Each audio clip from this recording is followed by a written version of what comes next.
Oke, sebenarnya saya lebih senang pakai bukunya Max Layout ya, cuman teman-teman pakai bukunya teman-teman tim yang lain, misalnya kayak bukunya Lawson. Nah, saya ingin menjawab mengenai bagaimana mediasi antara sistem informasi dan organisasi. Di sini saya coba akan jelaskan ada penjelasan ini di bukunya apa namanya bukunya McLeod mengenai competitive advantage ya. Jadi sebenarnya kan kalau kita perusahaan membangun sebuah sistem informasi kan biayanya mahal ya. Ketika perusahaan membangun sebuah sistem informasi itu biayanya sangat mahal ya. Itu dikatakan sebagai capital expenditure ya, investasi. Dia menginvestasikan sejumlah uang ya. Sama seperti ketika perusahaan beli mobil sekian ratus juta akan dipakai selama 5 atau 10 tahun ya. Membangun sebuah sistem informasi juga sama. Sekian ratus juta akan kita investasikan untuk membuat perusahaan akan dipakai di perusahaan selama 5 sampai 10 tahun dengan harapan bahwa investasi yang kita lakukan bisa memberikan nilai tambah buat perusahaan. Kalau kita bicara nilai tambah, pada ujung-ujungnya kalau perusahaan kan supaya profitnya lebih besar, betul nggak? Ya. Jadi kalau Anda kuliah di akuntansi, kita bicara bisnis sebenarnya, ya. Kita bicara bisnis pada intinya.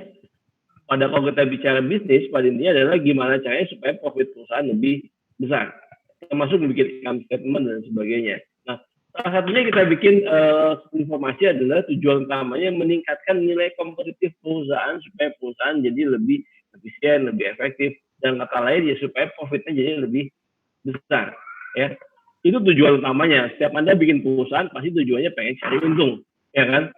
Beda dengan kalau Anda bikin lembaga sosial, tujuannya beda lagi. Kalau yang namanya perusahaan secara sederhana ya profit oriented, ya profit oriented organization, tujuannya mencari profit.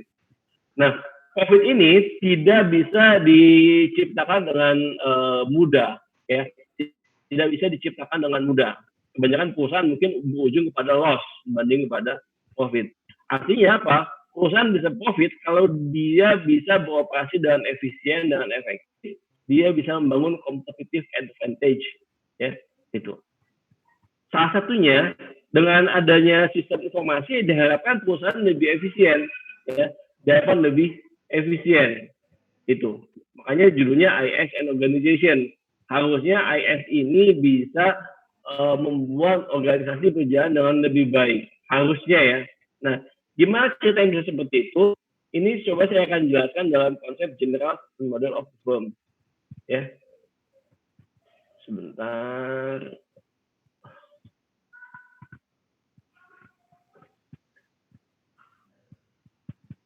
Oh iya, nanti jangan lupa absen ya. Semester lalu saya ditegur karena saya nggak pernah nyuruh absen ini. Ya Pak. Oke.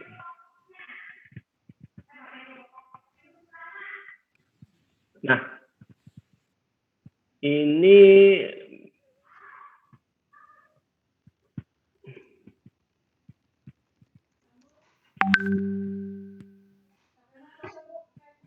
gambarnya sederhana seperti ini, ya. Ini gambarnya sederhana, ya. Gambarnya sederhana. Di sini ada garis-garis hitam yang namanya physical resource, ya. Ini namanya physical resource, ya. Nah, yang warnanya abu-abu ini namanya flow virtual resource, ya. Yang abu-abu ini namanya flow virtual resource.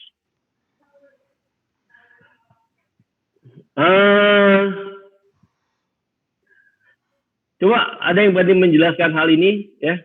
Kalau bisa menjelaskan dengan tepat, nilainya saya langsung kasih nilai A, berarti dia pintar.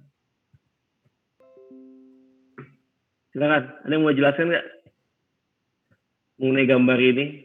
Ini mengenai general system model of the firm. Kalau Anda bisa menjelaskan dengan tepat, nanti nilainya Anda kasih NMP-nya ke saya nilainya kasih nilai A.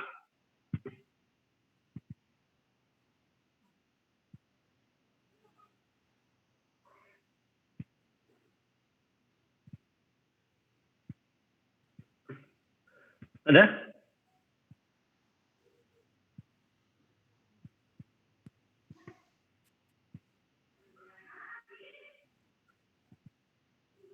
Oke, saya jelaskan lagi ya. Ya. Jadi di perusahaan itu ada dua resource. Ya. Di perusahaan ada dua resource. Yang pertama ada yang namanya physical resource di perusahaan itu. Yang kedua ada yang namanya virtual resource di perusahaan. Apa yang dimaksud dengan physical resource? Physical resource, kalau kita bicara di perusahaan, itu adalah seluruh resource yang diperlukan supaya perusahaan bisa berjalan. Itu namanya physical resource. Apa itu physical resource? Di sana kita menggunakan sumber daya manusia, kita menggunakan uang, kita menggunakan modal, gedung, mesin, dan sebagainya. Ya, mungkin kalau bahasa ekonominya kita menggunakan berbagai faktor produksi, ya kan? Kita menggunakan faktor produksi. Kemudian ini akan di-blend. Ada yang namanya transformation process. Jadi Anda melihat di sini, jangan melihat bahwa ini input resource-nya bahan baku menjadi bahan jadi. Jangan ya, bukan seperti itu. Ini tidak melihat sebagai input bahan baku menjadi bahan jadi. Tapi di sini melihat semua input resource. Apa input resource itu? Tadi ada sumber daya manusia, kemudian ada bahan baku, ada mesin, modal, semua hal. Ada faktor produksi. Kalau kita dulu ada 5 atau 4 atau 5 faktor produksi. Ini semuanya masuk ke dalam perusahaan ini, kemudian di-blend menjadi output resource. Apa yang dijadikan output resource? Oh, kita ingin laba sekian, itu adalah outputnya. Jadi bahan baku di sini bukan output resource di sini bukan bahan baku yang dihasilkan. Ya. Kita bicara general system model of firm. Ya. Ini adalah model umum dari sebuah perusahaan. Ya, baik jasa, barang, atau apapun. Iya, hari Kamis, Ki. Jadi, ini adalah flow fisikalnya. Jadi, setiap hari, setiap waktu, ada input resource yang kita gunakan. Anda kerja, saya ngajar, Anda duduk di situ, Anda baca buku, ada materi, dan sebagainya. Harusnya ada output resource-nya. Ya. Harusnya outputnya apa? Oh, mahasiswa jadi pintar, IPK-nya sekian, dan skill yang dimiliki apa. Itu output resource. Itu yang diharapkan. Ya. Ini adalah flow physical resource. Ini. Dan ini yang berlangsung setiap hari, setiap periode. Kemudian Anda lihat di sini. Di sini kemudian direkam ke dalam yang namanya data. Yang data itu yang virtual resource itu bukan yang hitam ya. Ini flow yang di atas ini namanya flow virtual resource. Artinya apa?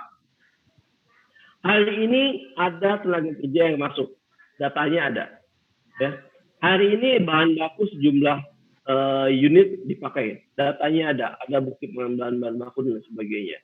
Hari ini mesin mulai berproduksi, datanya ada semuanya. Ya, ini. Jadi di sini setiap input resource yang digunakan, datanya ada. Ada karyawan yang masuk, datanya ada. Ada mobil yang dipergunakan, datanya ada. Ada semuanya, datanya ada. Ya. Proses transformasinya pun direkam dalam data. Kita kuliah ada absensi. Absensi adalah proses transformasi di mana input resource-nya Anda, saya, ada mata kuliah, di blend transformasi. Harusnya output resource-nya hari ini Anda paham mengenai misalnya sesuai dengan topik hari ini. Itu adalah output resource-nya. Ya. Jadi transformasi ini adalah proses di mana seluruh input di blend, dijadikan satu, sehingga menghasilkan sebuah output. Dan proses blending ini, transformation ini, harus juga direkam dalam sebuah data. Ini, ya. Output resource-nya kemudian ada juga dalam sebuah data. Ini. Jadi, dengan kata lain, kemarin kita bahas bahwa kalau kita bicara sistem informasi adalah bagaimana sebuah sistem sekumpulan sekumpulan dari sekumpulan dari bagian-bagian atau komponen-komponen baik fisik maupun non fisik ya yang kita gunakan untuk merekam mengolah data menjadi informasi. Jadi ini kita rekam data, ini menjadi sebuah data. Dan kemudian kita bahas bahwa fakta harus sama dengan data. Ya. Bahwa fakta di sini, fakta flow physical resource harus sama dengan data virtual resource. Itu Harapan yang pertama bahwa fakta harus sama dengan data, bahwa physical resource harus sama dengan virtual resource. Kalau saya lihat hari ini siapa yang masuk, siapa yang absen, sesuai dengan datanya, sesuai dengan fakta, gitu.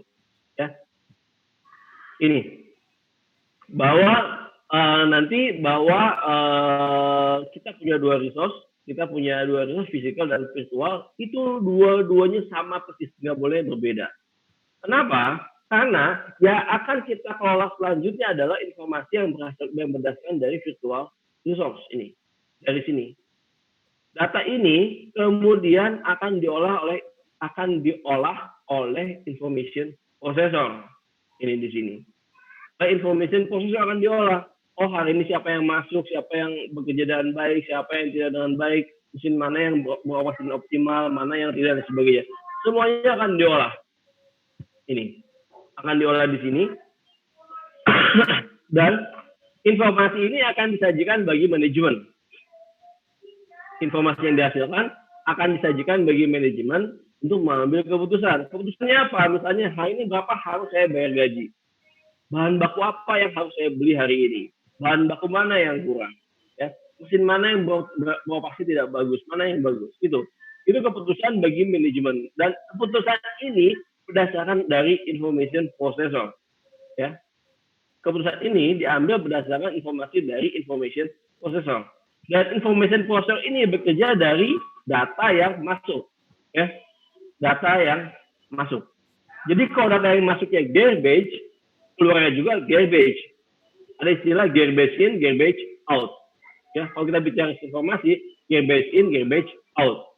Jadi apa yang dimaksud dengan garbage? Garbage itu bukan data yang jelek, ya, bukan data hari ini penjualan jelek, bukan, tapi garbage itu adalah ketika data tidak sama dengan fakta. Itu garbage, ya. Garbage in, garbage out. Kalau data yang masuk adalah sampah, informasi yang keluar juga adalah sampah. Itu konsepnya, garbage in, garbage out. Jadi data yang masuk akan sama dengan data yang keluar. Nah, data di sini yang merupakan virtual resource akan diolah menjadi informasi, ya. Informasi ini akan digunakan oleh manajemen buat mengambil sebuah keputusan. Ini decision. Decision buat apa? Decision ini buat memperbaiki flow virtual resource, flow physical resource di periode yang akan datang. Kalau hari ini misalnya ada karyawan yang kerjanya nggak bagus, ada yang nggak masuk, ada mesin yang rusak dan sebagainya, informasi ini informasi yang diterima oleh manajemen diharapkan dapat memperbaiki flow physical resource di periode yang akan datang. Kenapa? Karena kita nggak bisa memperbaiki kemarin. Ya, kita tidak bisa memperbaiki periode yang lalu. Yang lalu biarlah berlalu, tapi yang ke depan kita perbaiki. Ya, yang ke depan kita perbaiki supaya jangan terjadi loss seperti periode yang lalu. Ini.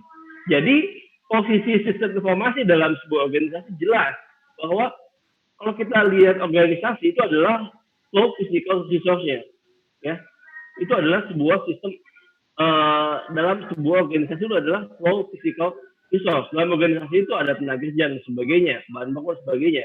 Ini datanya akan digunakan oleh manajemen buat memperbaiki keputusan. Keputusannya apa? Input apa yang harus diperbaiki?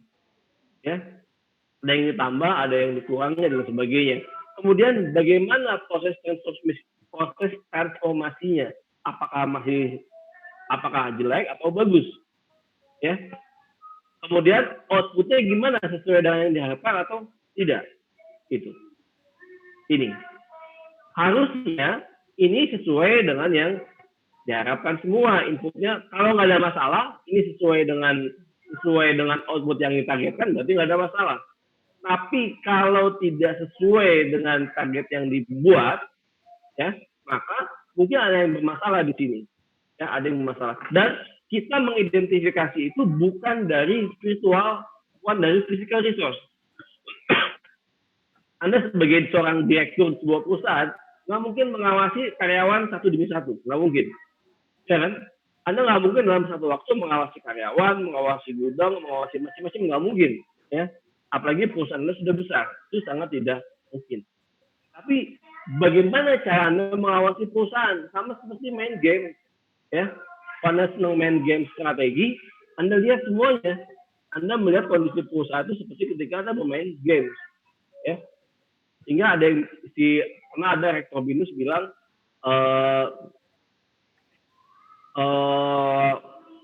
dia mengelola perusahaan itu disebut sebagai managed by wire.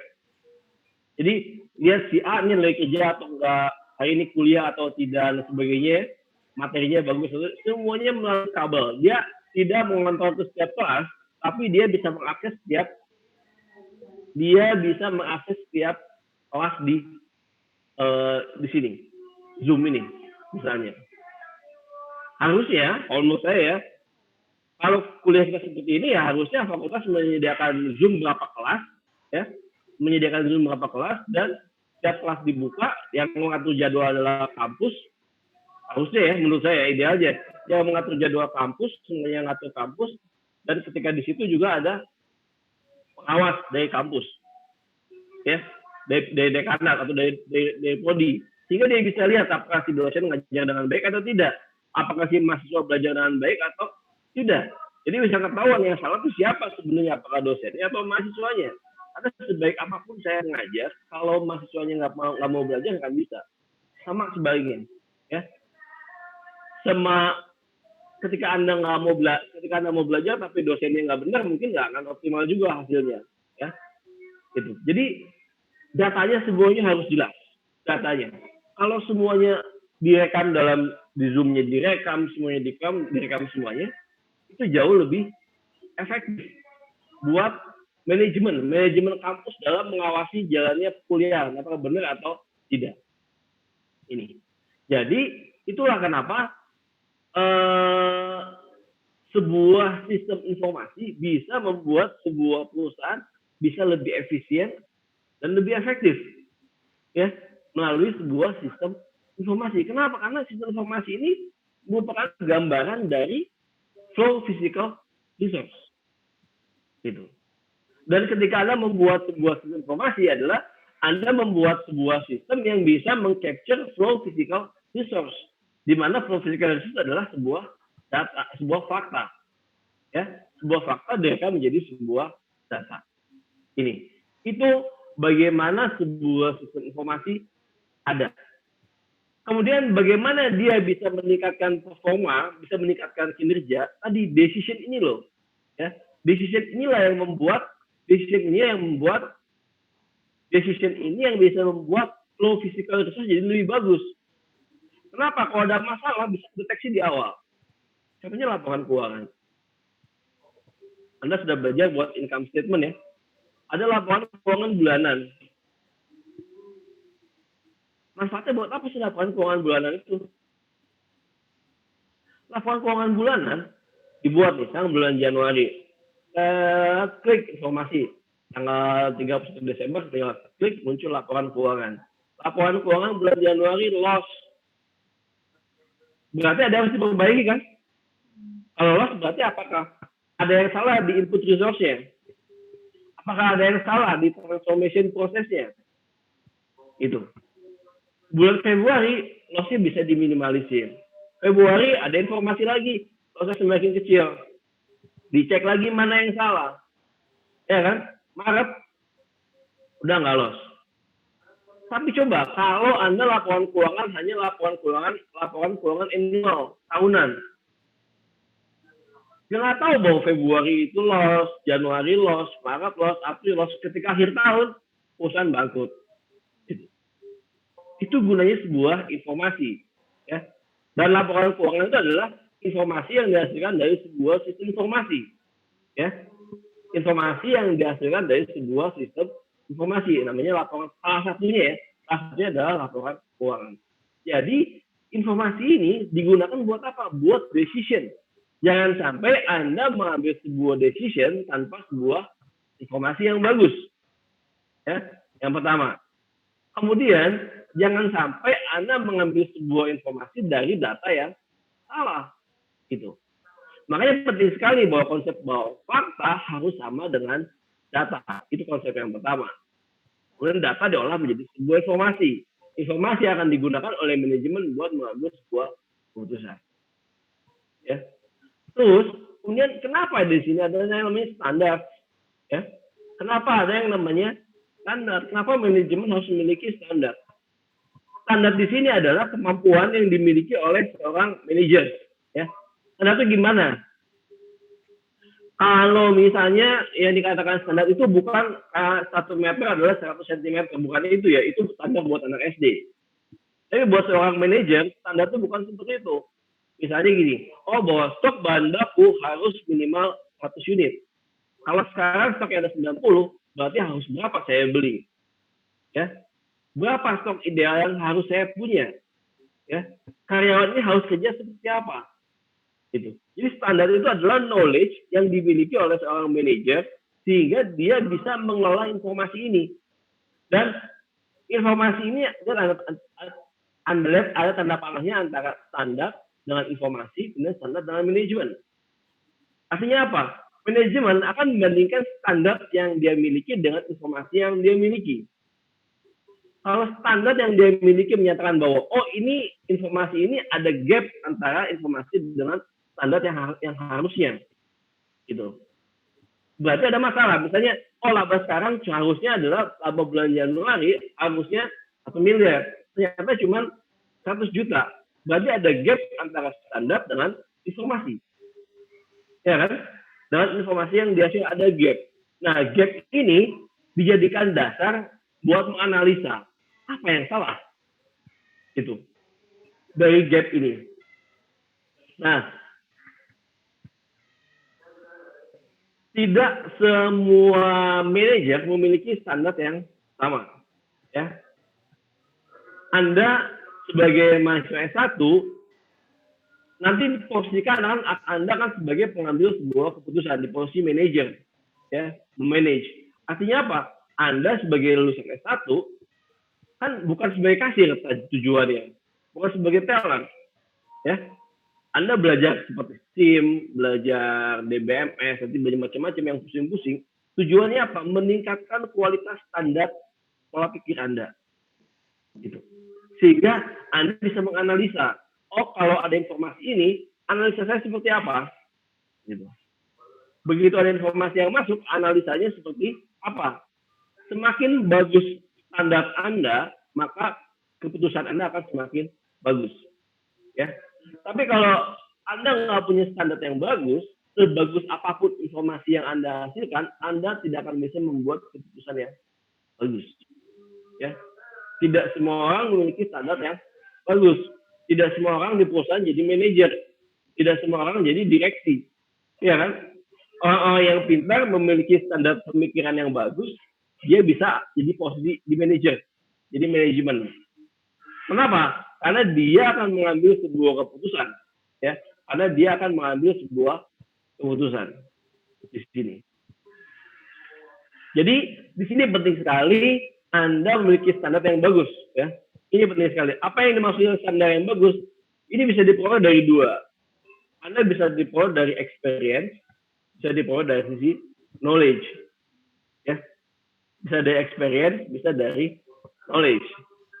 Kalau misalnya Anda mengandalkan experience, nggak mungkin kalau sekarang Anda punya experience yang banyak. Ya. Kenapa? Anda kerja belum banyak. Kalau udah Anda umur 40-an, 50-an, experience Anda udah semakin banyak. Sehingga Anda bisa jadi seorang manajer. Ya. Kalau bagus. Kalau nggak bagus, lama-lamanya dia akan di posisi di level staff. Ya. Kalau kemampuan standar Anda nggak bagus.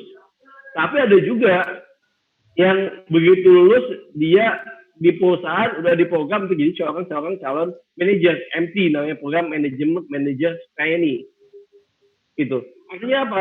Dia dianggap memiliki standar pemikiran yang bagus melalui knowledge. Dia punya knowledge yang bagus, diharapkan nanti dia bisa dengan cepat bisa dengan cepat ada di posisi manajemen gitu. Ya. Bisa dengan cepat ada di posisi ini. Nah, tugas Anda adalah sebagai mahasiswa Anda belajar yang bagus. Ya, semua mata kuliah penting. Nggak ada mata kuliah yang tidak penting. Ya, apalagi di akuntansi. apalagi di akuntansi. Saya kerja di bidang sistem, semua bidang di akuntansi terpakai semua, nggak pakai. Kalau ada yang bilang bahwa teori dan praktek sama-sama, itu bullshit, nggak mungkin. Ya, jangan percaya bahwa yang namanya teori pasti sama dengan praktek. Ya, orang bilang bahwa teori nggak sama dengan praktek, kenapa? Karena dia nggak tahu teorinya, tiba-tiba praktek pasti akan berbeda. Gitu. Ya. Dan Anda nggak usah mikir bahwa ada yang menyesuaikan antara mata kuliah dengan lapangan kerja, nggak mungkin. Ya, karena udah pasti sesuai. Jadi itu tidak perlu diperhatikan. Saya nggak setuju kalau kayak Bu Nani membahas mengenai link and match, menghubungkan antara dunia kerja dengan pendidikan. Nggak mungkin. Kenapa nggak mungkin? Anda pengen jadi auditor, Anda belajar auditor doang. Emang Anda tahu nanti udah gede, udah lulus pasti jadi auditor? Anda nggak tahu. Ya. Anda pengen jadi misalnya sistem developer. Ketika lulus apakah Anda jadi itu? Nggak tahu. Tapi di sini Anda harus belajar semuanya. Ya. Jangan Anda mata kuliah yang Anda suka dan tidak suka, tapi semuanya Anda harus belajar. Karena kita nggak tahu Anda ke depan mau jadi apa. Ya. Sehingga kalau Anda belajar semuanya, standar Anda jadi bagus. Ya. Standar Anda jadi bagus dan Anda bisa mengambil keputusan yang bagus. Jadi, sistem informasi tidak bisa berjalan dengan sendirinya. Oh, dikompres berarti. Informasi tidak bisa berjalan sendirinya, tapi Biar dia harus didukung oleh manajemen yang bagus. Makanya namanya sistem informasi manajemen. Sesuai dengan definisi yang kita pelajari. Mengolah data menjadi informasi yang digunakan buat manajemen dalam mengambil sebuah keputusan. Mengolah data menjadi informasinya di sini. Harus beli jahenya. Sebuah informasinya di sini dan digunakan oleh manajemen buat mengambil sebuah keputusan. Keputusannya buat apa? Buat memanage perusahaan ini. Keputusannya buat memanage perusahaan. Apa itu memanage perusahaan? Mengolah tadi input resource, transformation process sampai dengan output resource. Ini. Ya. Jadi jelas kan peran sistem informasi dalam sebuah perusahaan. Ya. Sangat jelas peran sistem informasi buat sebuah perusahaan. Sangat jelas bagaimana, kalau saya menjawab pertanyaan yang tadi, bagaimana caranya menghubungkan antara sistem informasi dengan organisasi. Jelas bahwa yang namanya organisasi adalah sistem informasi. Anda nggak mungkin punya sistem informasi kalau Anda nggak punya organisasi yang bagus. Ya. Artinya apa?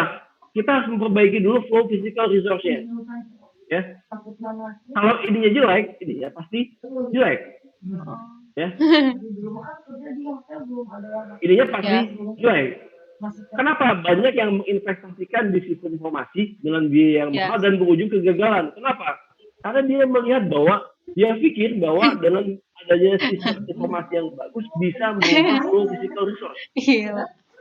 Nonsense, nggak mungkin. Ya, nggak mungkin. Ini sistem informasi yang bagus dihasilkan oleh sebuah yang namanya bisnis proses yang bagus. Ini yang namanya flow physical resource, bisnis proses. Sebuah sistem informasi yang bagus hanya bisa dihasilkan oleh sebuah bisnis proses yang bagus. Artinya apa? Anda harus memperbaiki dulu bisnis prosesnya. Nanti kita belajar ERP di sesi berikutnya. Mengenai Enterprise Resource Planning. ERP bagus? Ya, bagus. Ya. Investasinya mahal, sangat mahal. Tapi kalau Anda baca literasinya, dibanding Anda berinvestasi mahal di ERP, lebih baik Anda memperbaiki bisnis proses. Apa itu bisnis proses? Memperbaiki flow physical resource. Ya. Nah, harapannya dengan flow physical resource yang bagus, ya perusahaan jadi lebih efektif. Jadi ketika perusahaan berinvestasi di sistem informasi, dia bisa memperbaiki flow physical resource. Dia bisa memperbaiki bisnis proses. Dia bisa memanage lebih mudah, ya. Bisa memanage perusahaan dengan lebih mudah. Nah, ini saya sangat suka konsep general system model of the firm, ya. Karena buat saya, jadi sangat mudah menjelaskan bagaimana kaitan antara sebuah sistem informasi dengan sebuah organisasi. Ya, kita bisa dengan melihat dengan jelas bahwa yang namanya organisasi dan sistem informasi itu adalah sama persis kayak gini, ya. Data di sini, fakta di sini akan di capture oleh data di sini. Ini adalah sistem informasi. Ini adalah flow physical resource. Harusnya sama persis, ya. Harusnya sama persis. Dan membangun sebuah sistem informasi yang bisa memastikan bahwa data sama dengan fakta, bahwa virtual resource sama dengan physical resource, itu tidak mudah, ya. Itu tidak mudah. Contohnya gini aja. Anda absen gampang, ya kan? Anda mau absen gampang, ya kan? Nah, kuliah pun bisa absen, mudah. Pertanyaannya, gimana memastikan bahwa data absen sama dengan data kuliah? Itu yang susah kan? Kalau data absennya gampang, tapi bagaimana memastikan bahwa saya ngajar dengan benar, kuliah dengan benar, ya? Dengan data absen itu sama, itu yang susah. Memastikan bahwa flow physical resource sama dengan virtual resource. Itu yang susah, ya. Caranya salah satunya adalah ya menurut saya harusnya Zoom ini disediakan oleh kampus seperti kelas-kelas yang ada di kampus, ya kan? Kalau Anda di senat sebaiknya mengusulkan seperti itu, ya. Harusnya Zoom disediakan seperti kampus menyediakan kelas, ya. Admin di kelas, admin di kampus yang ngelola Zoom ini dibuka kelas ini dibuka, dan ada monitoring dari pejabat di kampus, gitu. Jadi Anda bayar mahal-mahal kuliah, Anda bayar kuliah mahal ya kan? Coba Anda tanya ke orang tua Anda, bayar kuliah itu mahal. Anda layak mendapatkan sesuai dengan yang Anda bayar. Gitu. Nah, sekarang saya sebagai dosen enak aja, ya kan? Saya sebagai dosen enak aja. Sebenarnya saya pengen ngasih tugas aja. Kalau ngasih tugas saya lebih enak, saya nggak perlu teriak seperti ini, ya kan? Emang ini nggak capek juga ya. Cuman memang kewajiban saya harus seperti ini, kerjaan saya, ya kan? Teman-teman saya banyak yang bilang, udah aja ngasih tugas aja, selesai kasih slide selesai. Seperti ini kan nggak bisa dijelaskan dengan slide, ya, nggak bisa dijelaskan dengan slide, itu. Saya nggak mau membacakan buku saya wajibkan untuk baca, tapi saya nggak mau membaca buku. Ya.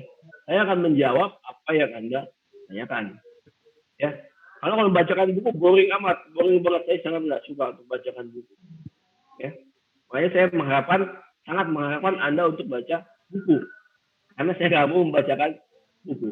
Tapi saya akan mengajarkan apa yang Anda tidak tahu, supaya Anda tahu. Oke. Tak terasa nih, sesi pertama udah mau habis. Sesi pertama sebenarnya saya pakai Zoom yang gratis. Ada yang mau tanyakan nggak? Silakan. Mengenai konsep tadi, General System Model of the Form. Ada yang mau tanyakan? Silakan. Atau pertanyaan tadi sudah terjawab nggak? Terjawab, Pak. Makasih, Pak. Ada lagi yang mau tanyakan?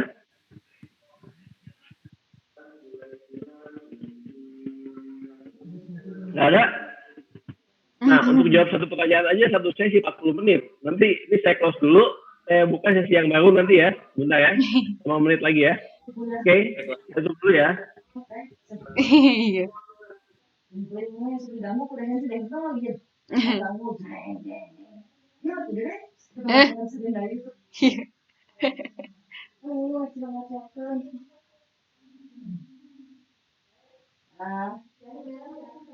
Boleh.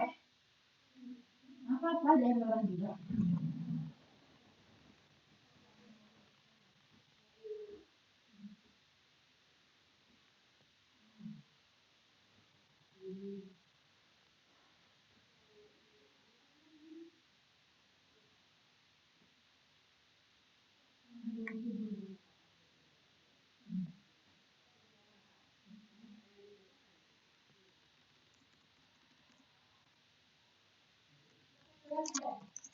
Ada kata-kata, tapi ada tambahannya. Karena itu sebenarnya.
Tentang Porter's competitive force model versus model.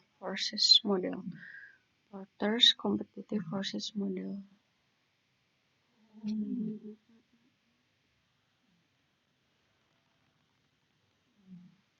Arguable.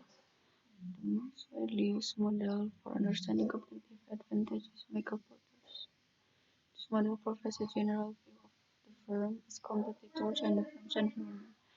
Earlier in this chapter, we described the importance of the firm environment and the dependence of firms on environments.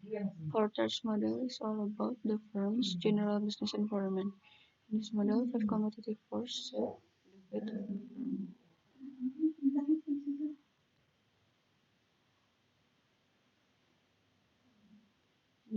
In the first models, the strategic position of the firm and its strategies are determined not only by competition with its traditional direct competitors, but also by four other forces in the industry environment: new market entrants, substitute product, customer, and supplier. Traditional competitor, firm's market. Why?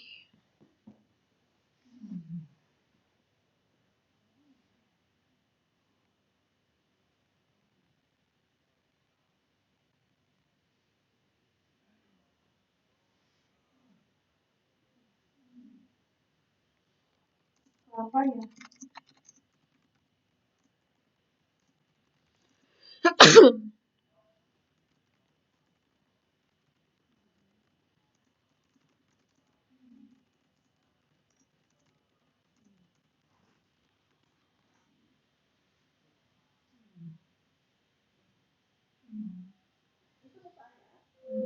Air rekaman? Minum?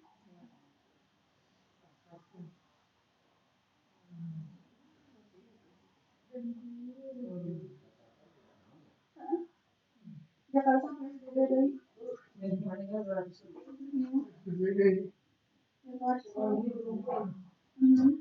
hari ini sampai 2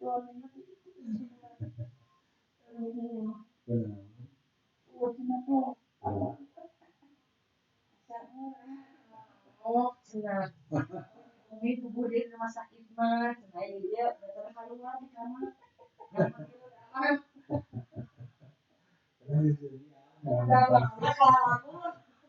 oh dari dapur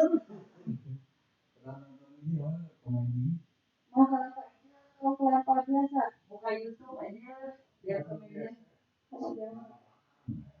kelapa bakar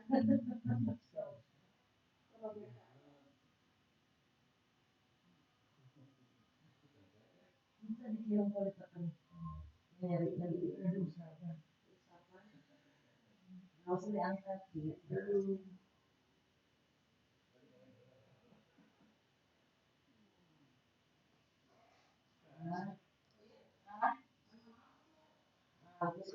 Malah diangkat ya.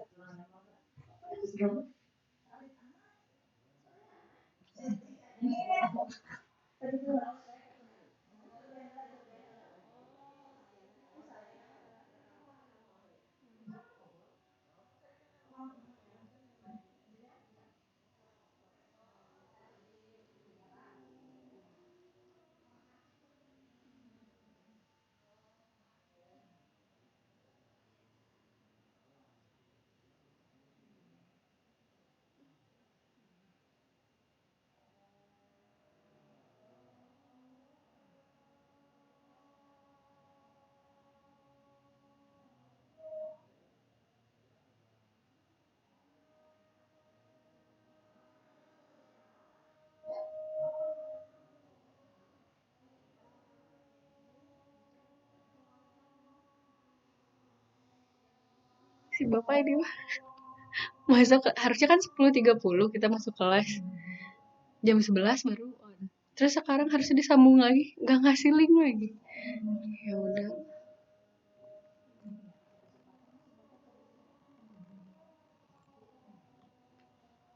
Salahnya gue udah baca dari tadi malam.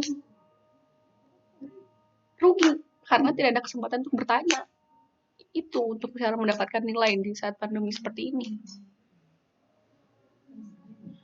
All firms share market space with other competition. All firms share market space with their competitors, while continuously devising new, more efficient ways to produce by introducing new products. More efficient ways to produce both products and services, and attempt to attract customers by developing their brands and imposing switching costs their customers. In a free economy with mobile labor and finance resources, new companies are always entering the marketplace. In some industries, there are very low barriers to entry. The market entrance, traditional competitor. In a free economy with mobile labor and financial resources, companies are always entering the marketplace. In some industry, there are very low barriers to entry, whereas in other industry, entry is very difficult. For instance, it's fairly easy to start a pizza business or just about small retail business, but it's much more expensive and difficult to enter the computer chip business, which has very high capital costs and requires significant expertise and knowledge that are hard to obtain. Companies have several possible advantages. They are not locked into old plans and equipment. They often hire younger workers who are less expensive. Tapi nggak mau pengen airnya doang, nggak mau pakai kelapanya. Perhaps more innovative. They are not encumbered by old worn-out brand names, and they are more highly motivated than traditional occupants of an industry. These advantages are also their weakness. They depend on outside financing for new plants and equipment, which can be expensive. They have a less experienced workforce. A brand recognition. Oh.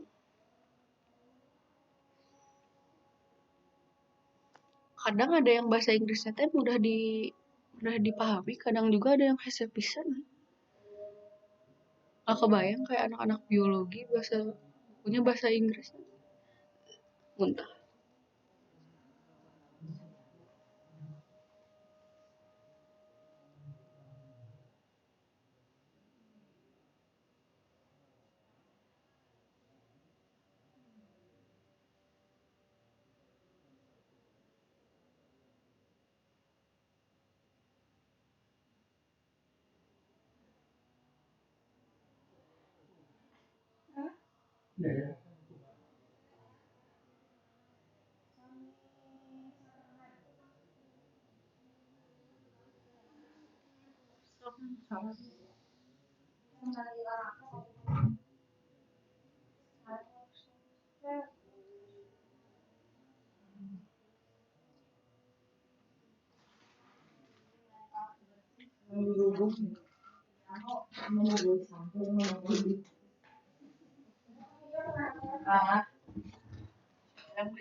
Papai doang. Cuma beli papai satu.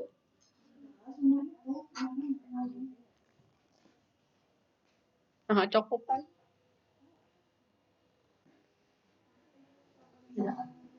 Mana ada? Kan 3 kan beli cokopai.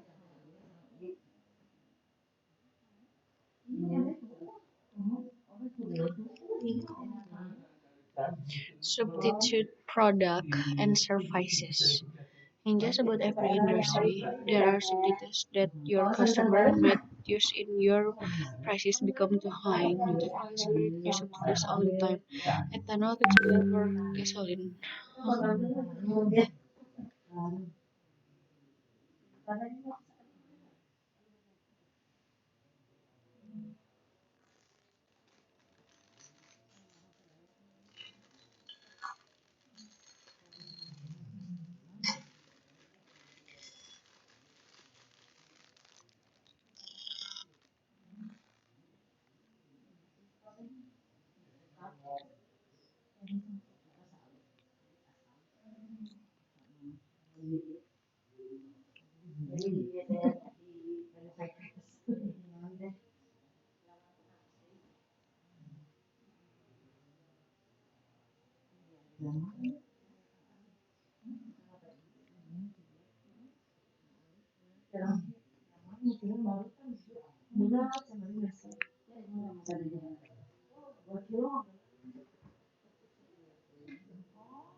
Baik. Lanjutkan. Ada yang mau tanyakan lagi nggak? Silakan. Kalau nggak ada, udahan aja. Silakan. Ada yang mau tanyakan lagi?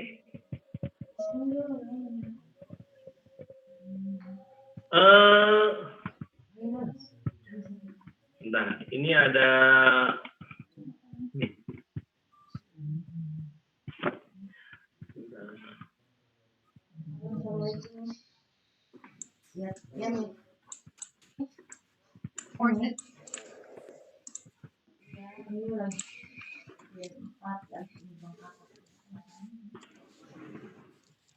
Kenapa? Dia lagi mau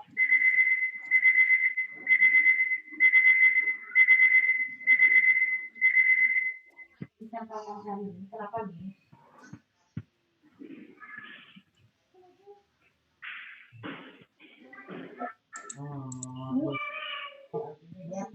Dia orang. Gila, kok bisa sih? Kok bisa punya nomor anti itu?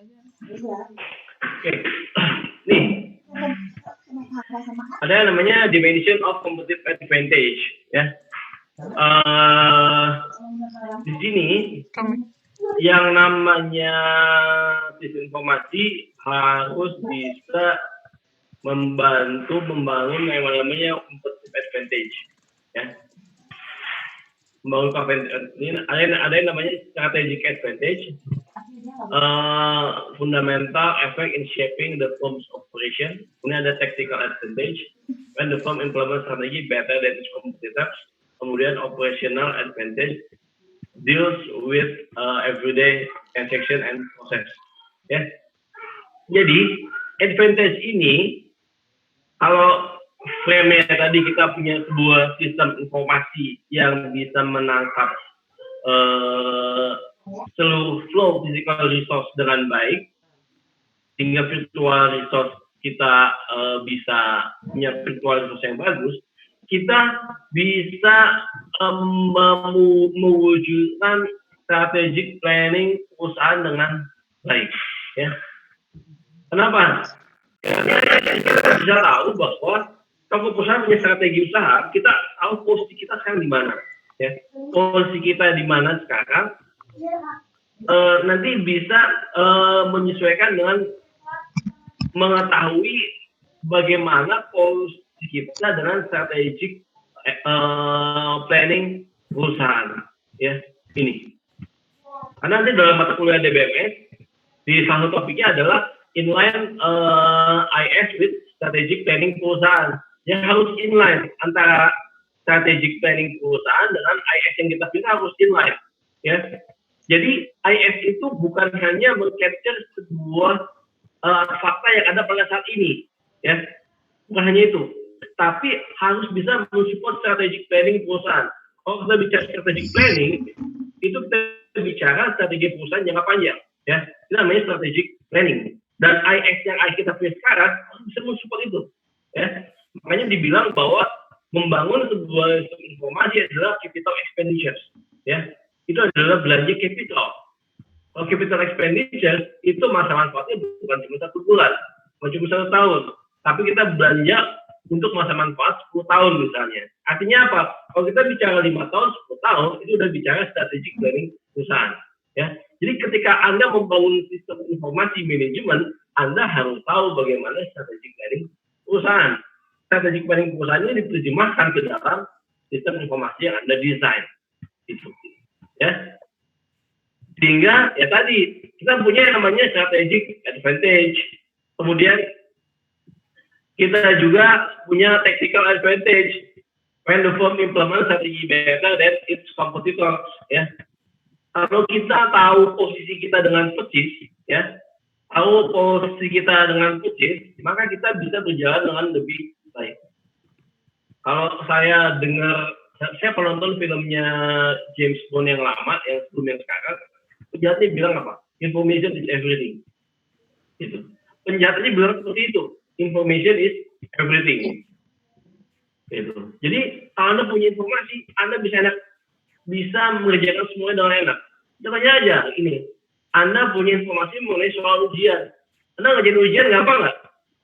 Gampang. Ya kan? Makanya information is everything, ya. Membeli sebuah informasi, membangun sebuah sistem informasi yang bisa menghasilkan informasi yang bagus, gitu. Anda harus membangun sebuah sistem informasi yang bisa menghasilkan informasi yang bagus. Tapi Anda harus tahu juga apa itu informasi yang bagus, dan juga Anda punya standar yang bagus, sehingga informasi yang bagus Anda bisa olah dengan otak yang bagus, sehingga decision-nya bagus. Percuma informasi bagus, tapi standar Anda nggak bagus, ya decision-nya juga nggak bagus. Kemudian kita membangun yang namanya operational advantage, deals with everyday transaction and process. Ya, apa everyday transaction? Hari ini ada penjualan, hari ini ada pembelian, hari ini karyawan masuk, hari ini ada produksi macam-macam. Itu semuanya datanya ada semua, ya. Sehingga saya bisa tahu bagaimana posisi perusahaan saya. Jangan sampai terjadi ada yang namanya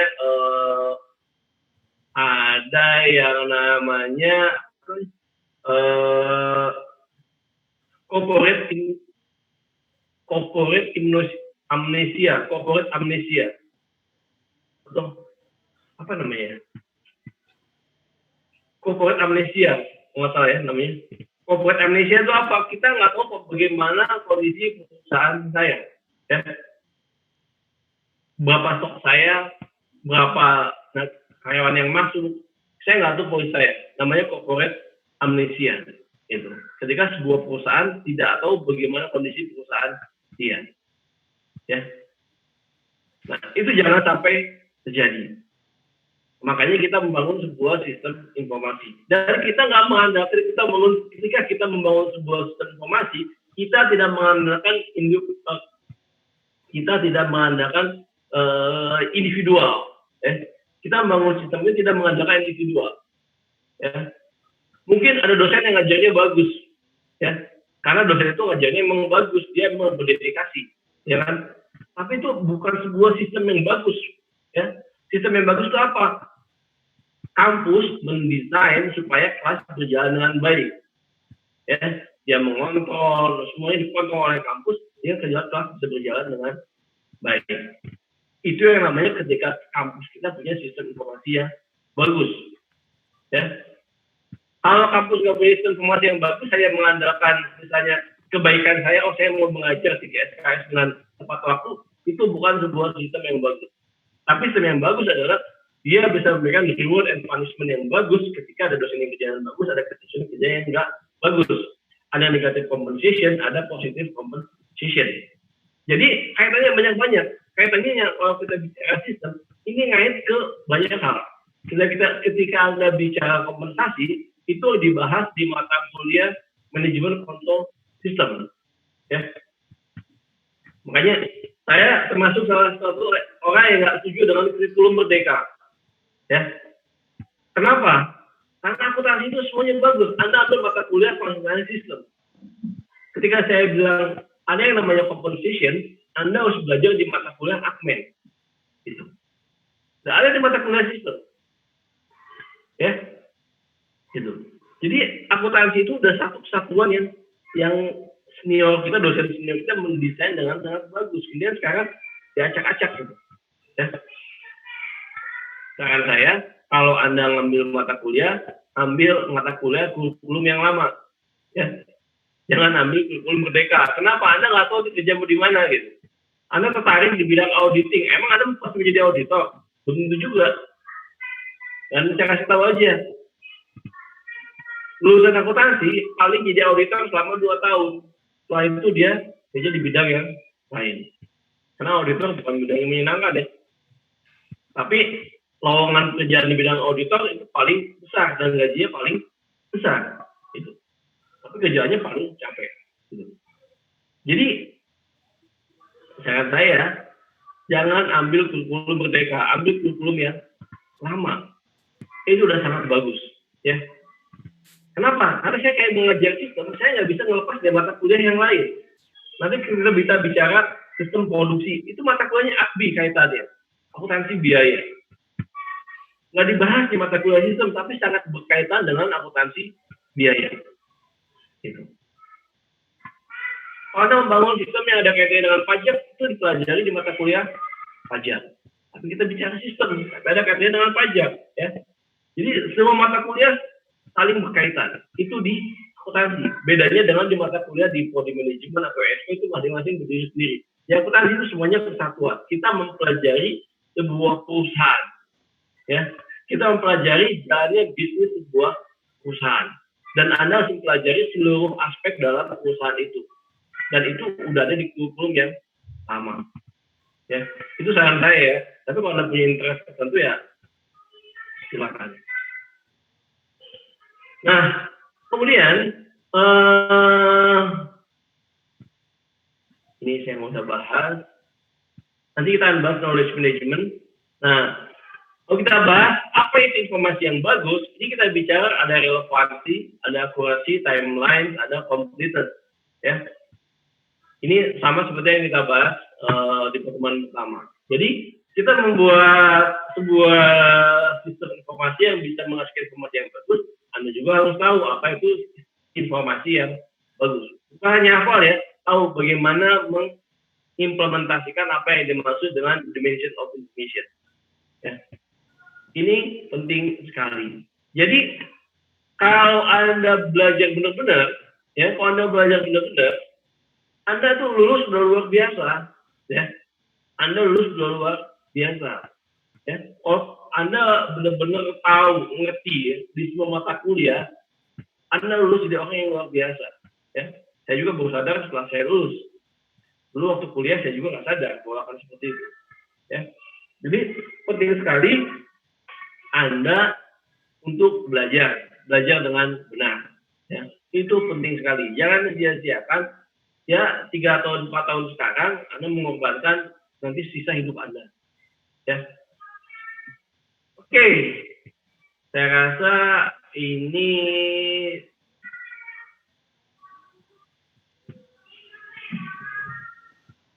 oke, skip aja. Oke.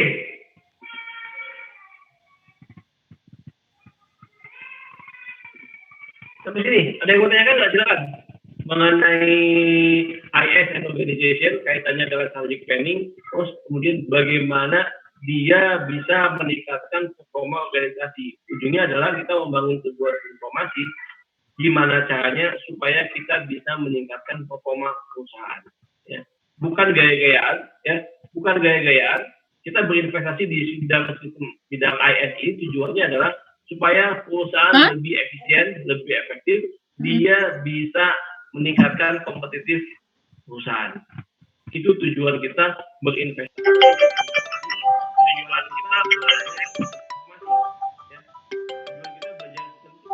supaya Anda tahu seperti itu, bahwa kita membangun sebuah sistem tujuannya adalah itu. Bukan sekedar gaya-gayaan. Iko S, kenapa? Oke, yang mau tanyakan silakan. Aku mau nanya. Non. Mana ngerti cash flow gak?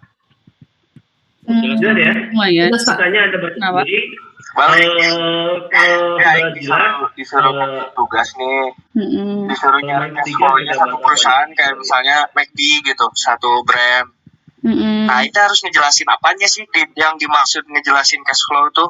Cash flow itu berarti laporan keuangannya, nanti mana itu kayak ngelihat si arus kasnya kemana. Cash flow itu kan ada arus kas kan? Harus kas. Terus ada yang gede teh kayak operating kayak gitu, operating cash flow kayak gitu loh. Udah belajar belum? Udah. Gimana tuh? Chat di chat Sok-sok aing lagi kelas. Chat ya. Bye. Ya, oke.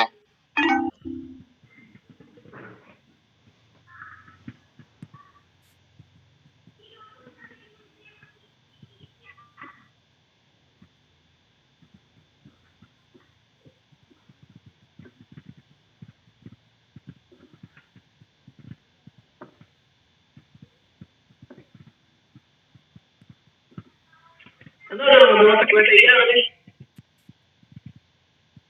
Ada mata kuliah TIA dulu ya? Sudah, Pak. Jadi nanti untuk mata kuliah, untuk topik mengenai IT infrastructure, ini akan saya skip dulu. Jadi minggu depan kita bahas mengenai e-commerce, ya, mengenai e-commerce. Nanti Anda baca topik mengenai e-commerce. Anda bisa baca di bukunya Loudon atau Anda bisa baca bukunya McLeod, ya. Topik e-commerce. Ya. Oke, ada yang mau tanyakan?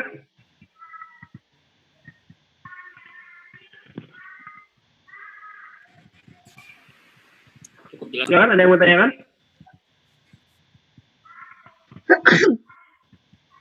Nggak ada?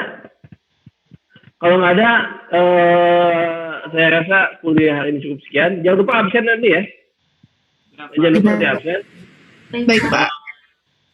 Kita ketemu lagi di sesi berikutnya minggu depan. Saya ucapkan terima kasih atas perhatiannya. Mudah-mudahan apa yang kita bahas bermanfaat. Selamat siang. Assalamualaikum warahmatullahi wabarakatuh. Saya tutup ya. Waalaikumsalam warahmatullahi wabarakatuh. Terima kasih, Pak. Buku yang Loudon dan McLeod udah punya kan ya? Pak. Oke. Jangan baca sendiri. Oke, assalamualaikum. Waalaikumsalam. Waalaikumsalam. Terima kasih, Pak. Nah.